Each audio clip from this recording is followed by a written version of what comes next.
Beberapa waktu yang lalu ada salah satu ustadz di Indonesia dan mantan murid beliau yang pernah membuat surat dan persaksian bahwa Ustadz Yazid sesat dan menyesatkan, dan saya berlepas diri dari kesesatan beliau.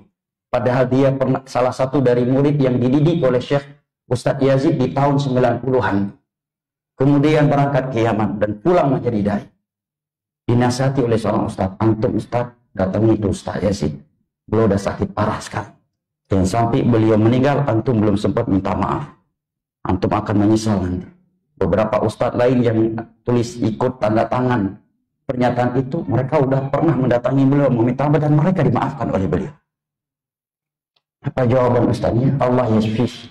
Semoga Allah menyembuhkan beliau dengan sekarang lah. Sekarang beliau udah wafat.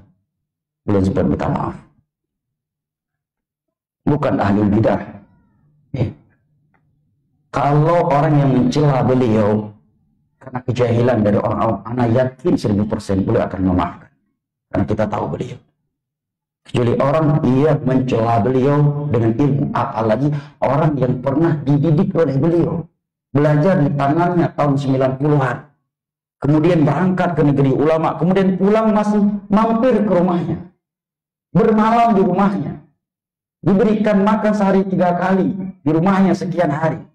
Justru membuat pernyataan, saya bersaksi akan kesesatan Yazid bin Jawas dan saya berlepas diri dari kesesatannya. Dinasihati oleh sebagian ustaz beberapa waktu yang lalu. Ustaz Yazid hampir meninggal. Antum datangi beliau sebelum antum menyesal nanti di hari kiamat.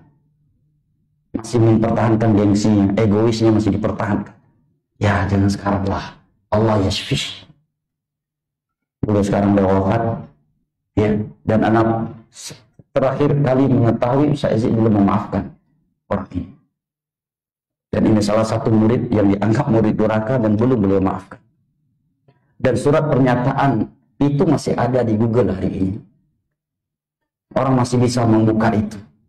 Pernyataan sesatnya Ustaz Yazid dan berlepas diri dari kesesatannya itu masih tersebar hari ini, masih tersimpan di Google. Sebagian yang menandatanganinya sudah minta maaf dan sudah dimaafkan.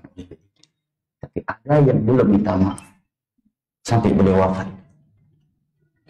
Makanya jaga lisan kita, teman. Tidak di dunia ini. Jaga lisan kita. Jaga tangan antum di dalam menulis di kolom-kolom komentar. Jangan sampai menjadi dosa syariah.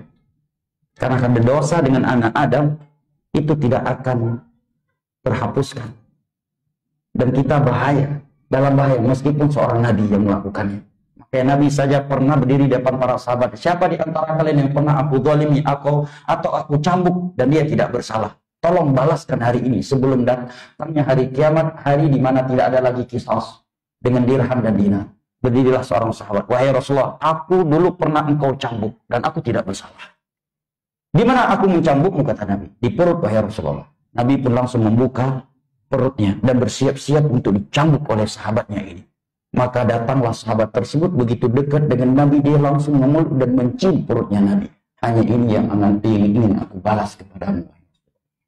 Kata para ulama, seorang Nabi saja takut menghadap kepada Allah dengan membawa dosa zalim kepada anak.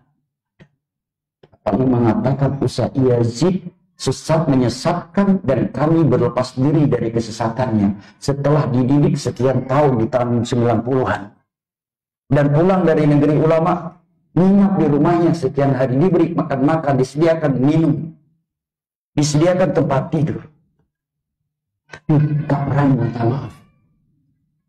Bahayanya sifat sombong, bahayanya sifat egois. Gengsi itu terkadang menjadi pintu menuju neraka bagi sebagian orang meskipun dia cerdas dan menghafal ribuan hadis.